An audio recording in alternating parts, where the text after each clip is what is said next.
Namo Bhagavate Vasudevaya. Narayanam Namaskritya Naram Jaya Narottamam Devim Saraswatim Vyasam Tato Jayantirye Nashtaprayeshu Bhadreshu Nityam Bhagavata Sevaya Bhagavati Uttam Shloke Bhaktir Bhavati Nashtiki.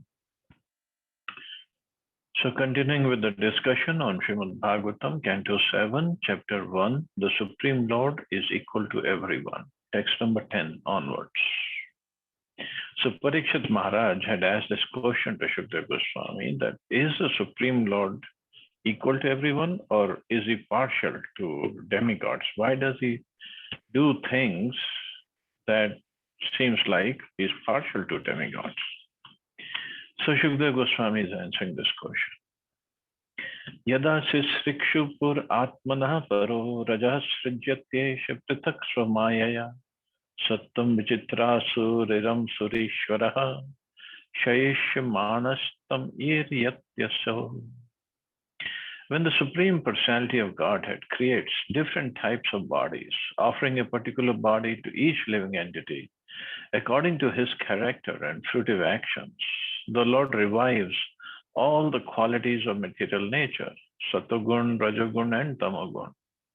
Then as a super soul, he enters each body and influences the qualities of creation, maintenance, and annihilation, using Satoguna for maintenance, Rajagun for creation, and Tamagun for annihilation. So according to the character, desire, fruitive activities of each living entity, can we imagine how many living entities are there? Unlimited. Even in this room, if we look at all the microbes, unlimited number of living entities. But to speak of all over the universe, but to speak of all over the unlimited number of material universes. And each living entity gets a body according to his character and fruitive actions. And then there are only three modes of nature, Sattva, Raju, and Gun, Tamaguna. There are different permutations and combinations of these gunas creates a different body for each and every living entity. Although material nature is conducted by the three qualities, Sattvagun, Rajagun, and Tamagun, nature is not independent. As Lord says in Bhagavad Gita, Maya Dhakshena Prakriti. This material nature is working under my direction, O son of Kunti, and it is producing all moving and unmoving beings. By its rule, this manifestation is created and annihilated again and again. The different changes in the material world take place as actions and reactions of the three gunas. But above the three gunas is the director, the Supreme Personality of Godhead. In the various types of bodies given to the living entities by material nature, Yantra, Runani, Mayaya, either Sattvagun, Rajagun, or Tamagun is prominent. The body is produced by material nature according to the direction of the Supreme Personality of Godhead. Therefore, it is said here, Yada Sisrikshu Pura Atmana Para, indicating that the body is certainly created by the Lord. Karmana Deva Netrayana. According to the karma of the living entity, a body is prepared under the Supreme Lord's supervision. Whether the body is of Sattvagun, Rajagun, or Tamagun, everything is done by the direction of the Supreme Lord through the agency of the external energy, Prithaksva Mayaya. In this way, in different types of bodies, the Lord, Ishvara, gives directions as Paramatma, and again to destroy the body, he employs the Tamaguna. This is the way the living entities receive different types of bodies. So according to the karma of the living entity, he gets a body, and then in a given body, he either Sattvagun or Rajagun or Tamagun is more prominent, and there are different permutations, combinations. So he gets a body, then throughout his life, the body works maintained by the through the direction of the super soul sitting inside, and maintenance is done by Satugun. And then at the time of annihilation or death or destruction of the body, Tamagun takes over. So everything is done by the material modes of nature, but under the direction of the Supreme Lord. And we think we are the controllers. Kalam charantam srijati shashrayam pradhanapam bhyam naradeva satyakrit. O great King, the Supreme Personality of Godhead, the controller of the material and spiritual energies, who is certainly the creator of the entire cosmos, creates a time factor to allow the material energy and the living entity to act within the limits of time. Thus, the Supreme Personality is never under the time factor nor under the material energy. So he creates a time factor to allow the material energy and the living entity to act within the limits of time. Means with the time, everything changes, everything goes on, and he creates a time factor, so he's not under the time factor. One should not think that the Lord is dependent on the time factor. He actually creates a situation by which material nature acts and by which the conditioned soul is placed under material nature. Both the conditioned soul and the material nature act within the time factor. But the Lord is not subject to the actions and reactions of time, for time has been created by him. So both the conditioned soul and the material nature act within the time factor. Because in the beginning, with the time factor, because of time, all this creation takes place. The mixing of the modes of nature and then the different ingredients. And as we studied in the third canto, second and third canto. But the Lord is outside the time factor. He's not governed, he's not controlled by time. And with time, everything changes like we have here.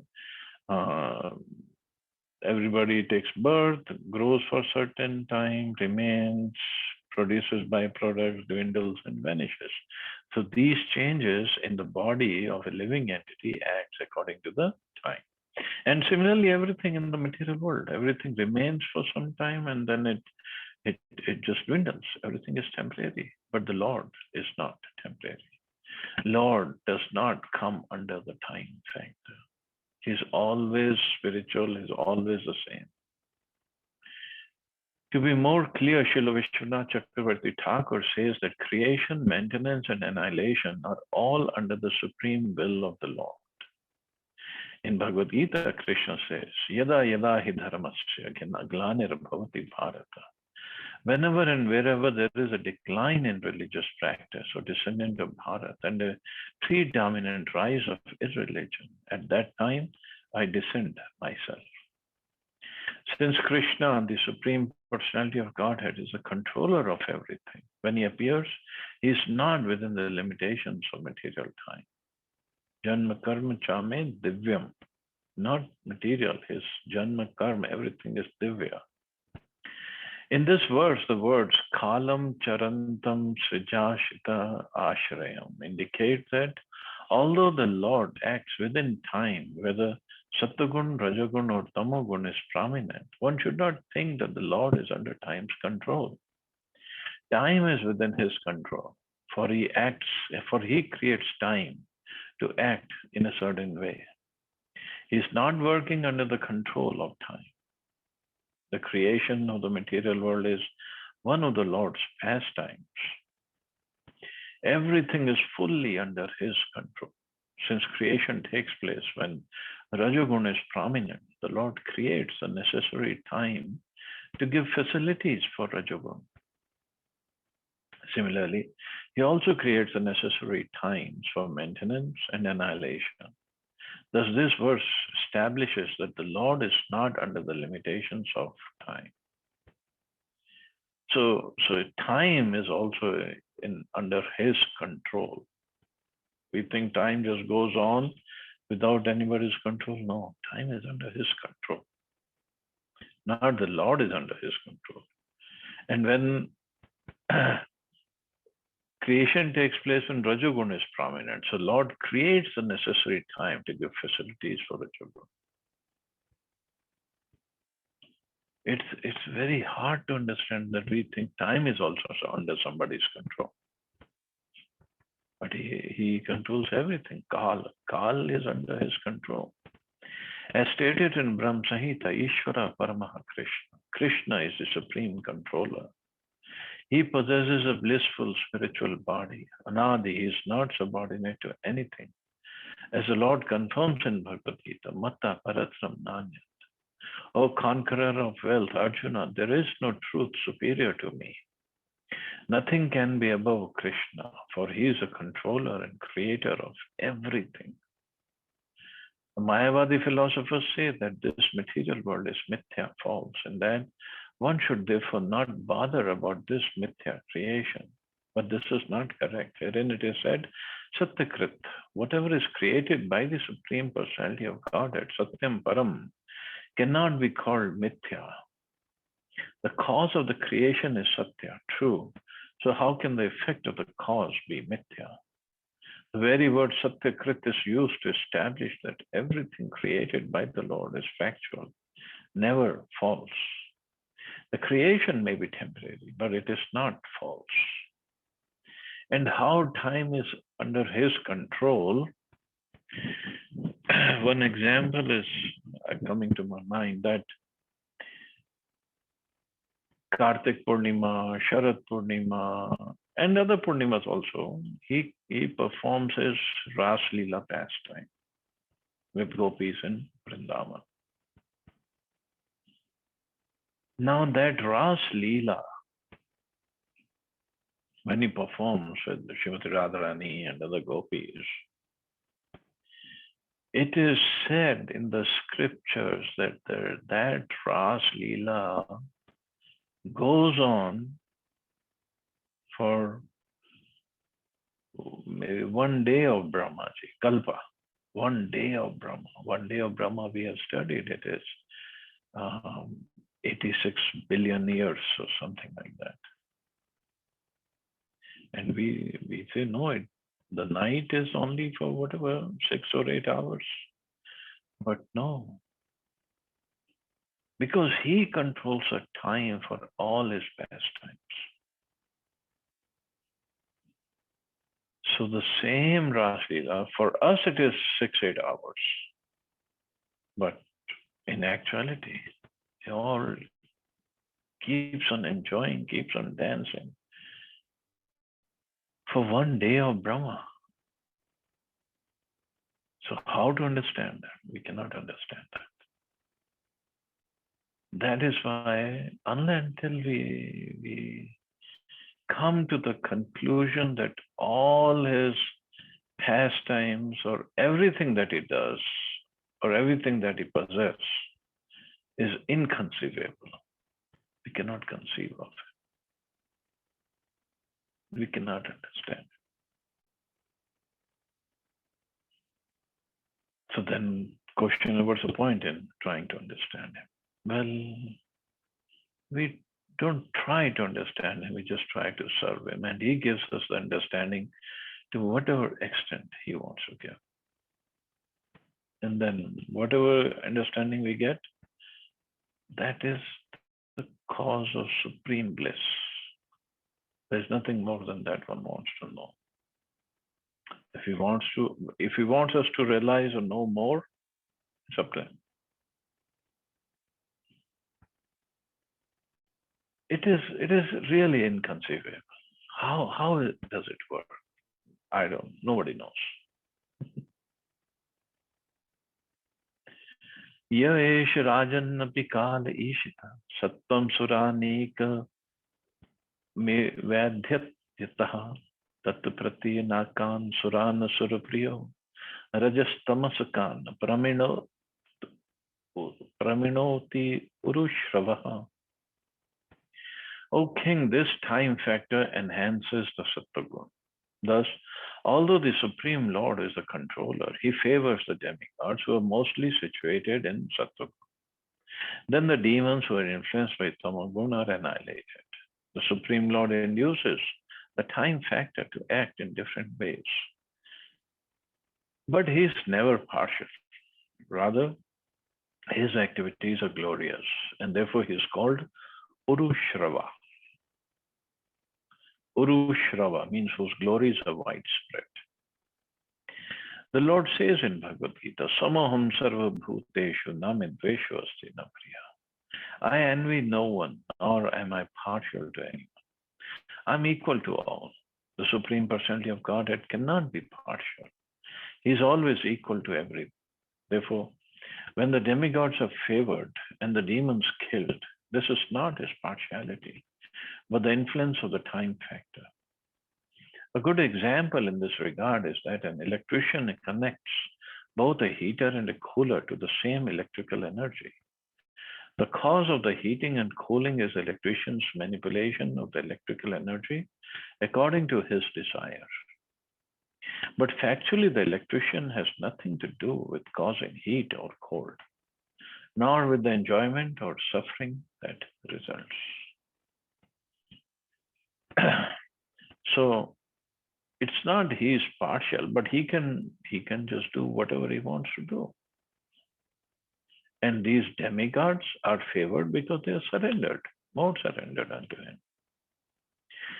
There have been many historical incidents in which the Lord killed a demon, but the demon attained a higher position by the mercy of the Lord. Putana is an example. Putana's purpose was to kill Krishna. Aho Bakiyam Stanakala Puta. She approached the house of Nanda Maharaj with the purpose of killing Krishna by smearing poison on her breast. Yet, when she was killed, she attained the highest position, achieving the status of Krishna's mother. She did not become Krishna's mother. She became actually Yashoda Maya's servant. Servant in the sense to serve Krishna in the motherly feature, but as an assistant of Yashoda Maya. But still, that is very high position for a demon to attain. Krishna is so kind and impartial that because he sucked Putna's breast, he immediately accepted her as his mother. This superfluous activity of killing Putana did not diminish the Lord's impartiality. He is Suridam Sarvad Bhutana, the friend of everyone.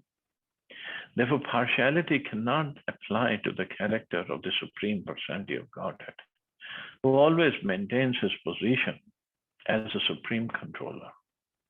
The Lord killed Putana as an enemy, but because of his being the supreme controller, she attained an exalted position as his mother. Srila Madhav Muni therefore remarks, Kale Kala Vishaya Pishita. Ordinarily, a murderer is hanged, and in Manu Sahita it is said that a king bestows mercy upon a murderer by killing him, thus saving him from various kinds of suffering. Because of his sinful activities, such a murderer is killed by the mercy of the king. Krishna, the supreme judge, deals with matters in a similar way because he is the supreme controller. Conclusion, therefore, is that the Lord is always impartial and always very kind to all living entities. So, he is impartial, but at the same time, he is just full of mercy. Just like light cannot be separated from sun or sunshine, mercy cannot be separated from Krishna. So whatever he does with everybody is because of his merciful nature, especially with the conditioned souls. Whether he's killing demons, whether he's protecting the demigods, it's all mercy. So this incidents of Putna, we'll read in detail in 10th canto whenever this chapter comes. But what had happened, we all know Putna had come to kill all the newly born babies. And when she came to Nand Baba's house in Gokul, she took the form of a very beautiful woman, and she just came inside and she picked up Krishna. Krishna was 6 days old at that time, and she had smeared her breast with this Kalakota poison.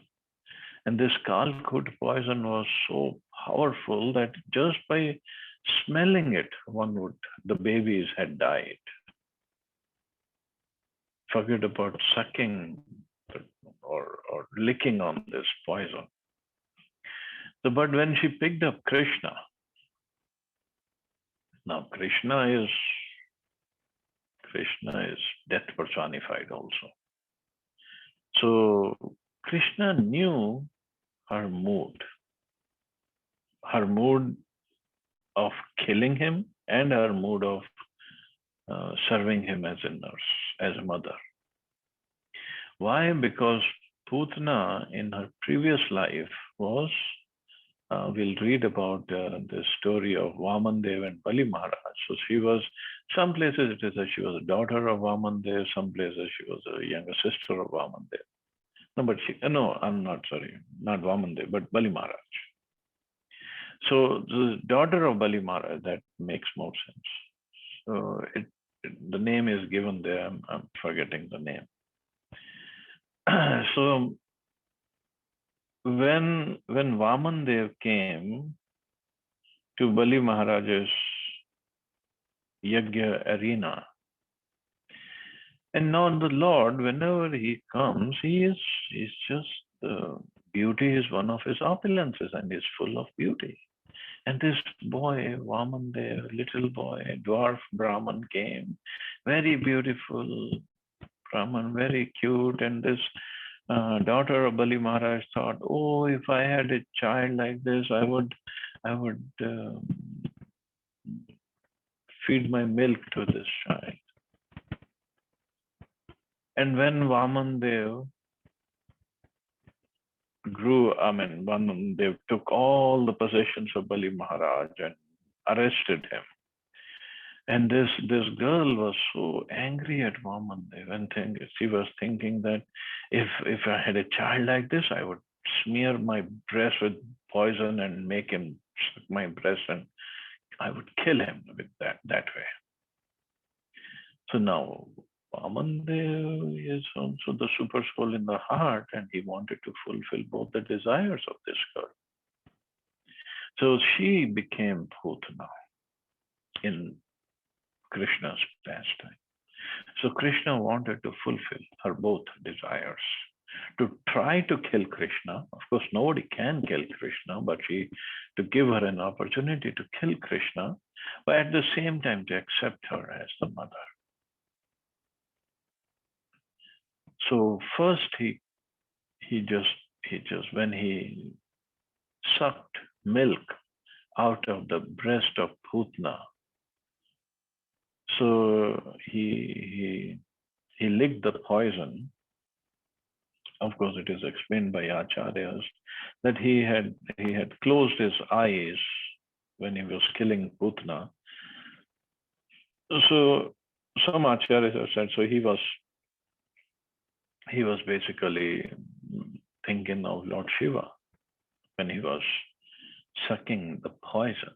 You were thinking, Shivaji, you come. This is your job to drink poison. I'm here to drink milk. So poison was taken away by Shivaji, and then he drank milk. But in the process, now the purification also has to happen. He gave Putana so much pain, just like the whole pain was concentrated in few moments. could not pull Krishna away from her breast. Krishna was just stuck to her breast, and he pulled the first he sucked the poison, then the milk, and along with the milk he sucked the life air out of her body, and then she died.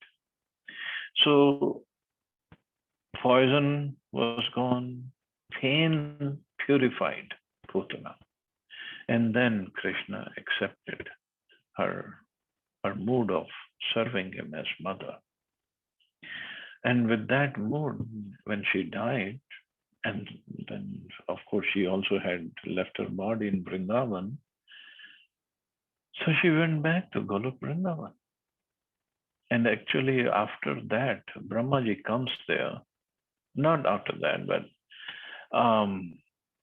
when Brahma Vimohan Leela happens, then Brahmaji prays to the Lord, asking him for forgiveness for whatever mistakes he had made. And also he prays to the Lord saying that, oh my Lord, I don't understand this pastime of yours. You gave the topmost benediction to the Rakshasi who had come to kill you. So what I am bewildered is, what kind of destination do you give to your devotees who throughout their life, they just serve you unconditionally? What kind of destination do you give them? You give the highest destination to the Rakshasi who came to kill you.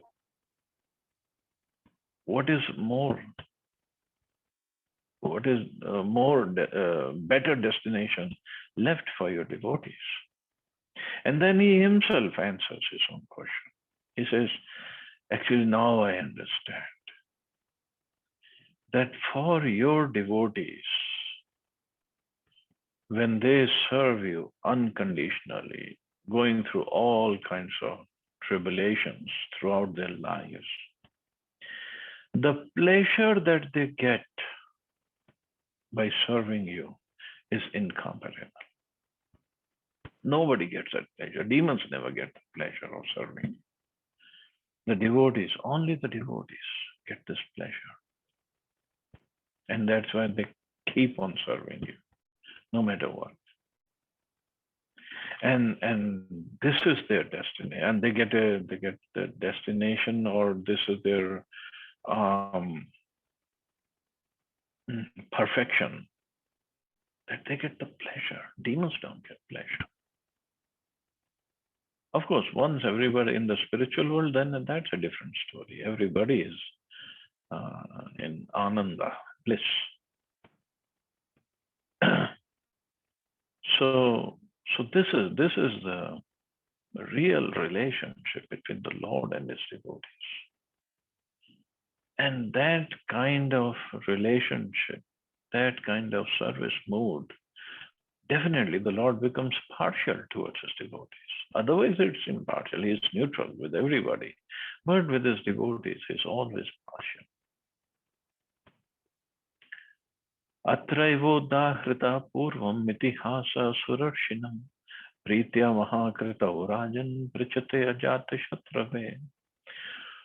Formerly, O king, when Maharaj Yudhishthir was performing the Rajsuya sacrifice, the great sage Narad, responding to his inquiry, recited historical facts showing how the Supreme Personality of Godhead is always impartial, even when killing demons. In this regard, he gave a vivid example.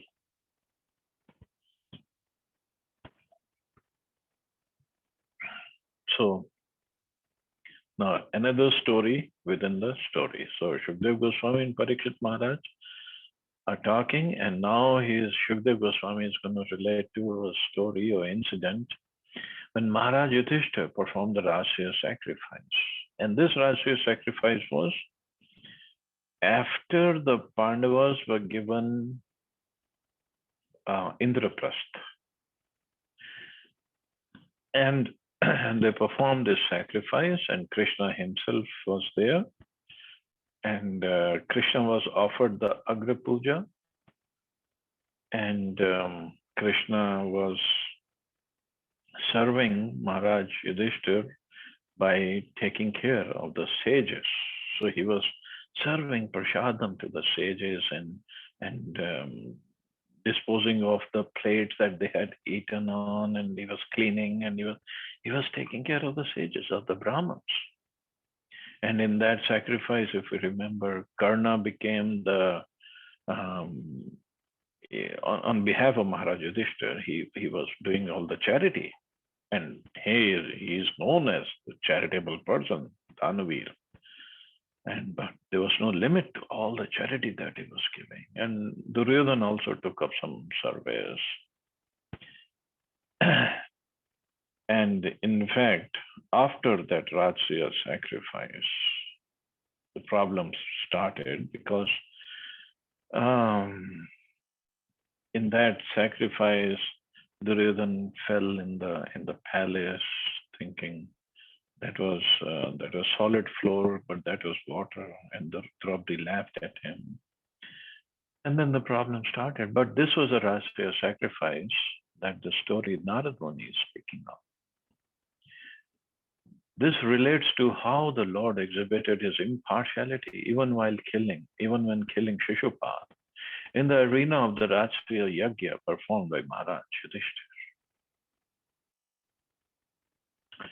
Drishtva Mahadbhutam Raja Rajsuya Mahakrito Vasudeva Bhagavati Sayujyam Chedi Bhubhuja Tatra Sinam Surarishim Raja Pandu Sutah Krito Paprich Vismita Mana Muninam Shanvatam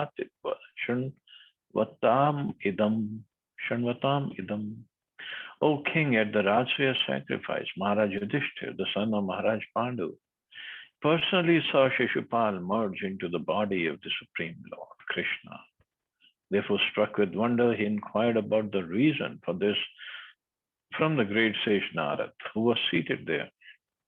While he inquired, all the sages present also heard him ask his question. Shri Yudhishthir Uvacha, Aho Ati Adbhutam Hiet Durlabha Kanti Namapi Vasudeve Pare Tatpe Praktischadyasya Vidvisha.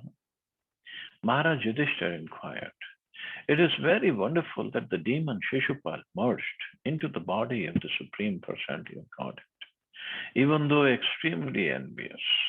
This Ayodhya Mukti is impossible to attain even for great transcendentalists. How then did the enemy of the Lord attain it? There are two classes of transcendentalists, the Jnanis and the Bhaktas. The Bhaktas do not aspire to merge into the existence of the Lord, but the Jnanis do.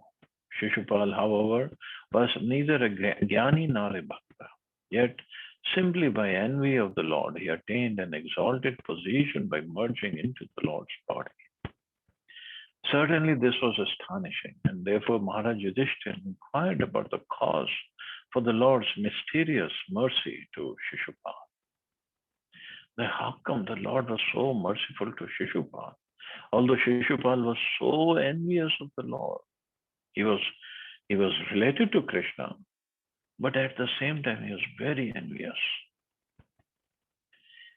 Etad veditum ichhama sarva eva vayam mune bhagwan nindaya veno dvijas tamasi patitaha. O great sage, we are all eager to know the cause for this mercy of the Lord. I have heard that formerly a king named Vena blasphemed the Supreme Personality of Godhead, and that all the Brahmins consequently obliged him to go to hell. Shishupal should also have been sent to hell. How then did he merge into the Lord's existence? Dhammaghosha sutaha papa arabhya kalabhashana sampratyam marshi govinde dantavakrascha durmate. From the very beginning of his childhood, when he could not even speak properly, when he was just blabbering, Shishupal, the most sinful friend of Dhamaghosh, sinful son of Dhamaghosh, began blaspheming the Lord, and he continued to be envious of Shri Krishna until death. Similarly, his brother Dantavakra continued the same habits. So Shishupal was so envious of Krishna that when he could not even speak properly, he was envious. He was blaspheming. And here in the shloka, the name of Krishna that Shukdev Goswami said was Govinda, or Yudhishthira Maharaj is saying Govinda. Now, Govind, the name Govind, the word Govind means one who gives pleasure to the senses. But Shishupal was so envious the name Govind was not giving pleasure to his senses. He would just get angry even hearing about Krishna. Although Krishna is Govinda, he gives pleasure to the senses and to the cows, but not to Shishupal. Shabto raskrid Vishnum yad brahm param avyayam shritro na jato jivayam nandam vishtustamah. Although these two men, Shishupal and Dantavakra, repeatedly blasphemed the Supreme Personality of Godhead, Lord Vishnu, Krishna, the Supreme Brahman, they were quite healthy. Indeed, their tongues were not attacked by white leprosy, nor did they enter the darkest region of hellish life. We are certainly most surprised by this. So he was so envious and repeatedly blasphemed, but he was always healthy. They're quite healthy.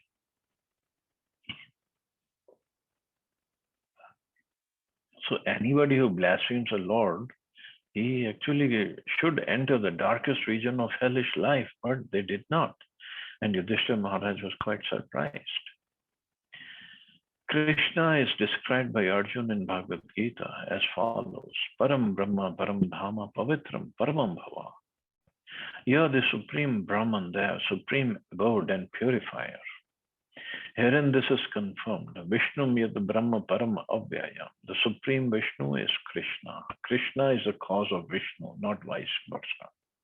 Similarly, Brahman is not the cause of Krishna. Krishna is the cause of Brahman. Therefore, Krishna is the Parabrahman.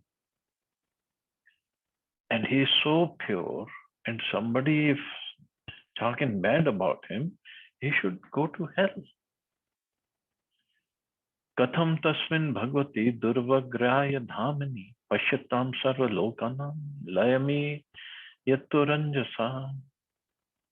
How was it possible for Shishupal and Dantavakra in the presence of many exalted persons to enter very easily into the body of Krishna, whose nature is difficult to attain?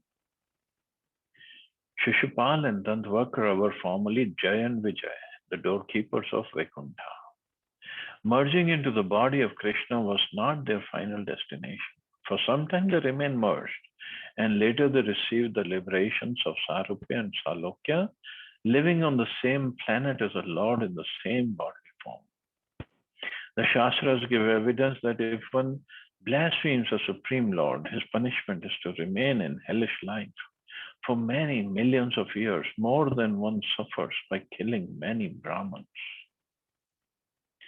Shishupal, however, instead of entering hellish life, immediately and very easily received Sayujya Mukti.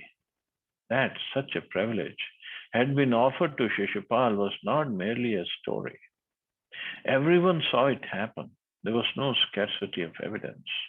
How did it happen? Maharaj Yudhishthira was very much surprised that normally people who blaspheme the Supreme Lord, they go to hell. And for a long time, many millions of years. But these two brothers, especially Shishupal got killed in the Rajasuya sacrifice. So how come he attained Sayujya Mukti and then, but as Prabhupada said, actually they were Jaya and Vijay, so they had to go back to their position of taking care of guarding of the doors of Vaikuntha. So first they merged into the body of Krishna, and then they went on from there on to their position.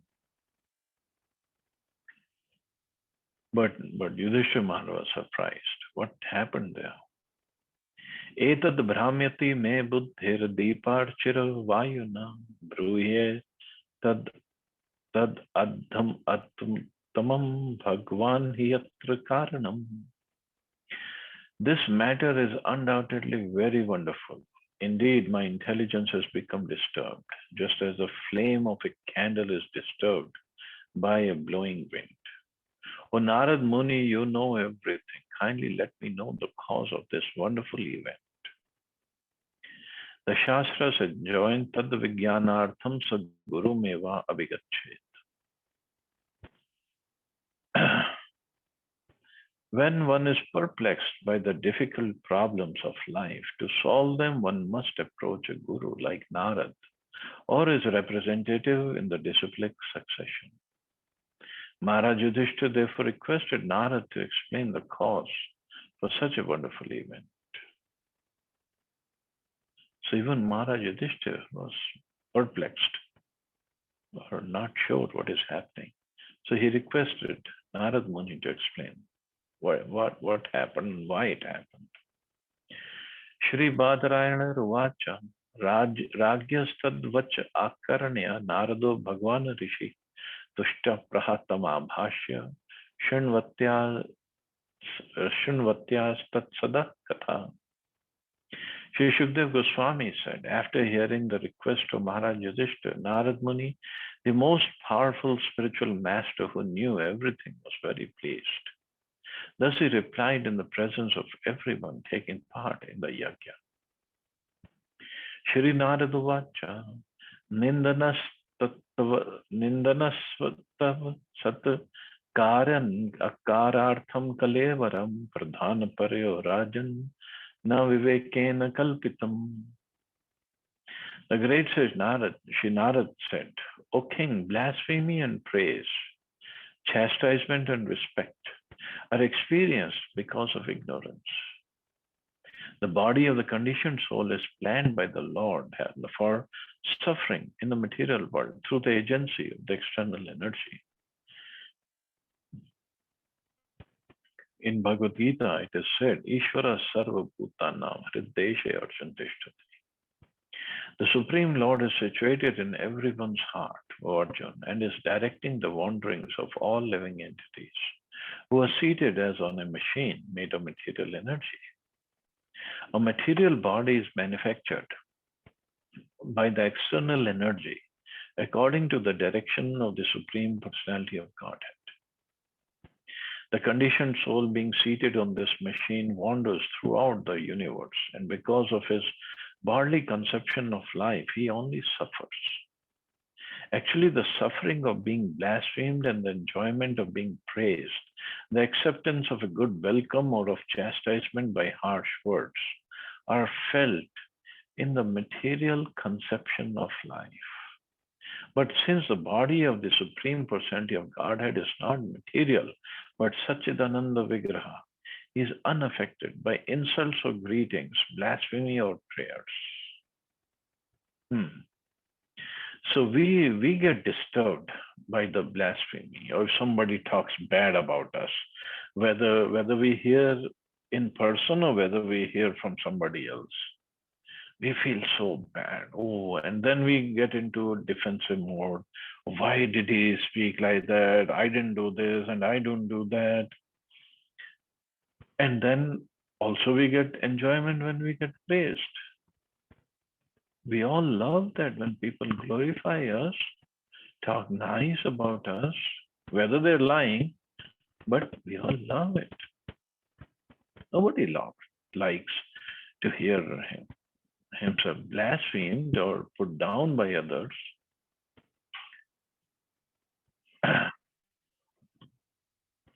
Similarly, we like the good welcome, but not the chastisement, but we get both. So sometimes we get the bricks, sometimes we get the bouquets, and we get affected both ways.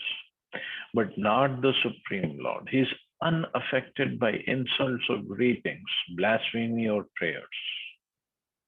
Being always unaffected by and complete, he does not feel extra pleasure when offered nice prayers by the devotees, Although the devotee benefits by offering prayers to the Lord. Indeed, the Lord is very kind to his so-called enemy, because one who always thinks of the Supreme Personality of Godhead as an enemy also benefits, although he thinks of the Lord adversely. So if a conditioned soul thinking of the Lord as an enemy or a friend somehow or other becomes attached to the Lord, he receives great benefit. So thinking of him in any way is beneficial, of course. It's more beneficial to think of him in a favorable way, in a mood of service. That is best way.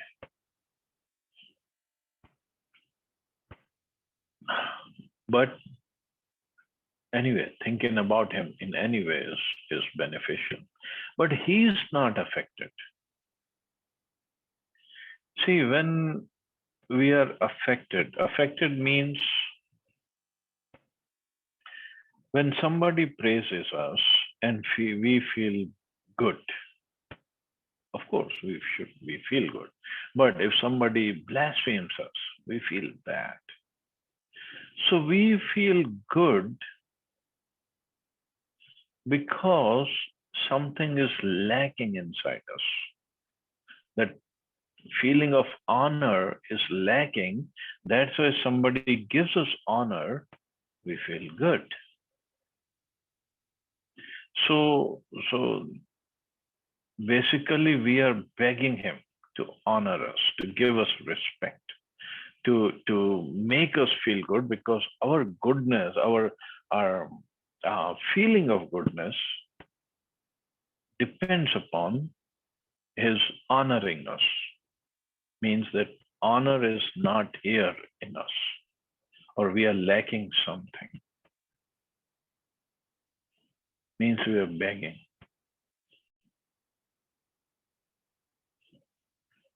So we don't want to be beggars in that sense. We want to be givers, actually. We should feel pleasure by giving respect, giving attention to others, serving, helping others, being compassionate. That should be the basis of our happiness. The Lord is complete in himself. He is Atma Rama. He doesn't need anybody. That's why it doesn't affect him whether one respects him or so-called insult him, greet him or insult him. It doesn't matter to him. His happiness is not dependent upon our greetings for him. It's a huge difference. And not just him. This is the quality of the spiritual world.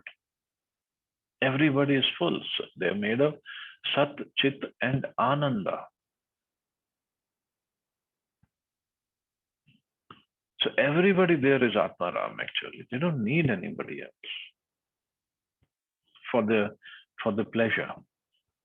Here in material world, we need love, we need emotional security, we need financial security, we need recognition, we need degrees, we need money, we need power, we need position, we need bodily beauty, we need good clothes.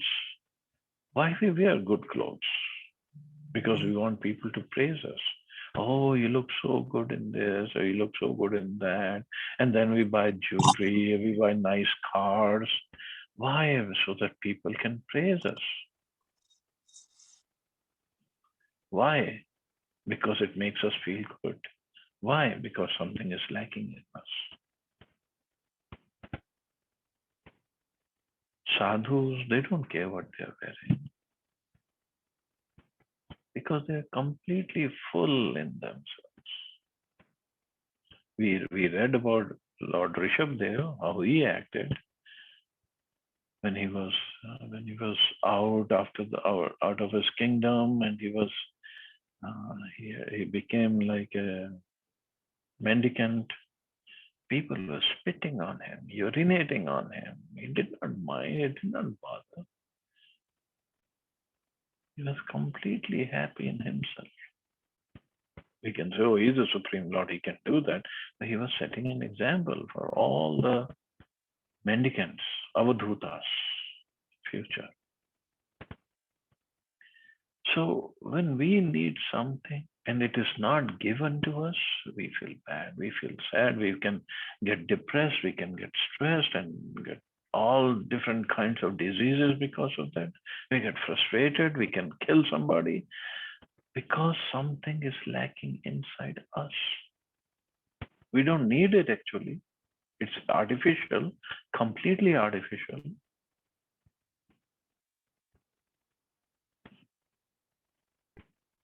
All we need is Krishna with us. That's all we need is holy name of Krishna. That will completely satisfy everyone. Completely. It doesn't need anything else.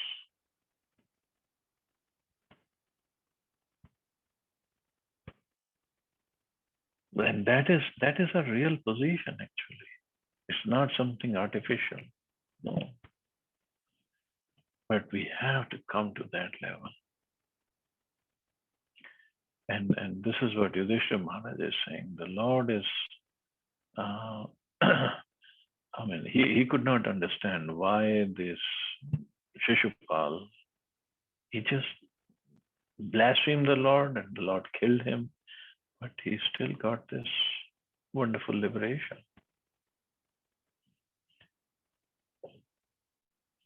So anyway, we'll stop here. See anybody has any questions or comments.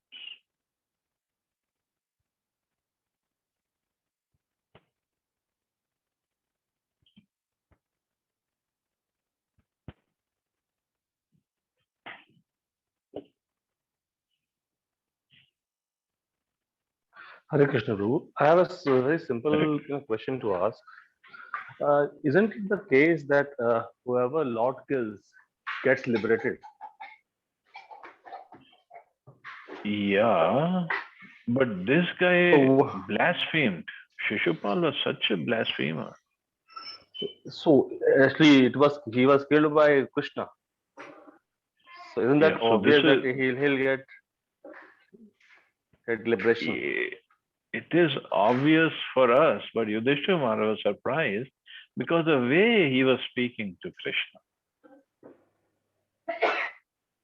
How come Krishna was not affected? How come he still gave him liberation?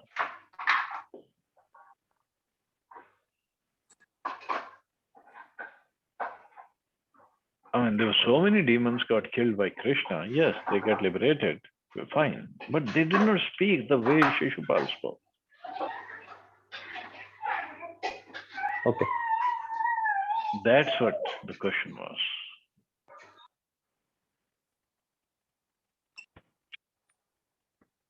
Okay. Thank you, Prabhu. Thank you, Prabhu.